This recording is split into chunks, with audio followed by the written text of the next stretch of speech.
Setelah penyelidikan 2 pekan, polisi dari Direktorat Reserse Narkoba Polda Sumatera Selatan menangkap tersangka pengedar narkoba di Sumatera Selatan bernama Taufik. Tersangka tertangkap saat melintas di kawasan Musi, Banyuasin. Saat diperiksa, tersangka membawa sabu-sabu seberat 25 kg dalam kemasan teh dari Aceh.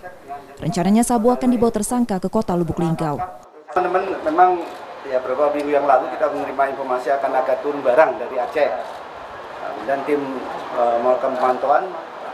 Dan salah satu unit yang ada di melakukan pemantauan di Sekayu mampu bisa mendeteksi ada keberadaan mobil ini yang kita curigai. Langsung saat dia berhenti, kita langsung geledah.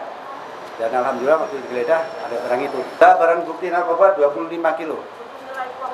Jadi untuk 25 kilo itu tidak naik uangnya, tapi kita mampu menyelamatkan 125.000 orang. Polisi masih melakukan pengembangan kasus sabu dari Aceh ke Sumsel itu dan melakukan koordinasi dengan Barreskrim Polri untuk melakukan pencocokan barang bukti yang didapat dari jaringan lain yang tertangkap. Reski Oktora, Muklas Diferensial, Kompas TV Palembang, Sumatera Selatan.